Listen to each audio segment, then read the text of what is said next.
सभी को प्रातः वंदन। देखिए, आज मैं आपको 3 ऐसे महत्वपूर्ण सूत्र बताने जा रहा हूँ जो हमें स्वस्थ रखने के लिए बहुत आवश्यक है।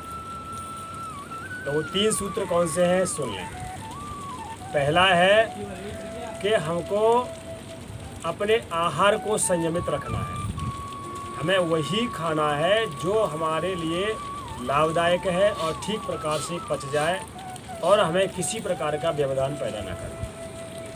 दूसरी बात, जो स्वस्थ रहने के लिए उससे भी ज़्यादा बेहतर है, हमें वही करना है, अर्थात अपनी दिनचर्या में उन्हीं कार्यों को शामिल करना है जिनसे हमको उद्विग्नता, थकावट या आलस्य पैदा ना हो।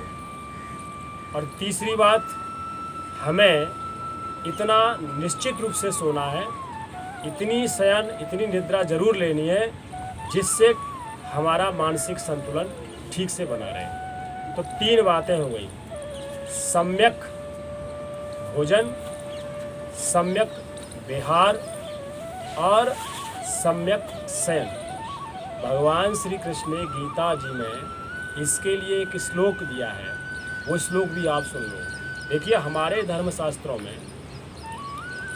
धर्मशास्त्रों में जीवन जीने की कला सिखाई गई है, लेकिन हमारे पास ना समय है इतना और ना ही समझने के लिए, ना समझाने वाले। इसलिए हम वो केवल फॉर्मेलिटी करते हैं, कथा भागवत सुन लेते हैं, लेकिन अपनाते नहीं। हमें अपनाना चाहिए। मैं ये वीडियो इसीलिए बना रहा हूँ और आप तक भेज रहा हूँ अपनी बात, कि हमें अब दवाइयों की दुकान पर इतनी ज़्यादा भीड़ होने लग गई है। मिठाइयों की दुकान पर कम भीड़ मिलेगी, दवाई की दुकान पर ज़्यादा भीड़ है।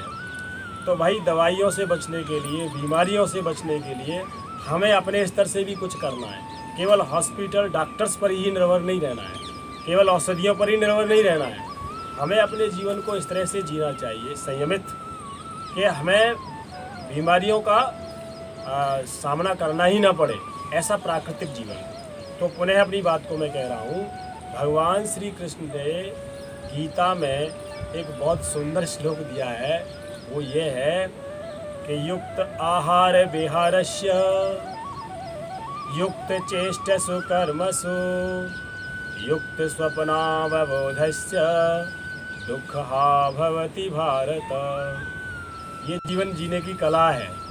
यदि हमारा खाना पीना युक्त, सम्यक हो, यानी कि उचित हो, जो हमारे लिए चाहिए, और कर्मों में चेष्टा भी उतनी ही हो जो हमारे लिए केवल आवश्यक है, इसी तरह सोना और जगना भी हमारा संयमित हो।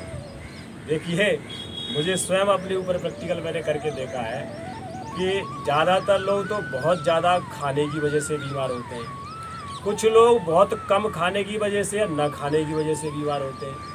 ऐसे ही कुछ लोग बहुत ज़्यादा कार्य करने की वजह से बीमार रहते हैं, अस्त व्यस्त दिनचर्या रखते हैं और बस धंधे के चक्कर में, व्यवसाय के चक्कर में, गृहस्थ पालन के चक्कर में पहले स्वास्थ्य को खूब खराब करते हैं, इसके बाद दवाई लेते लेते उसको ठीक करते हैं। यानी कि पैसा कमाते समय इतने ज़्यादा व्यस्त हो जाते हैं कि धन ही धन सब कुछ होता है, फिर लास्ट में निधन हो जाता है, या बीमारियों का सामना करते करते वो सारा पैसा खर्च कर देते हैं। वीडियो ज़्यादा नहीं बढ़ा रहा हूँ।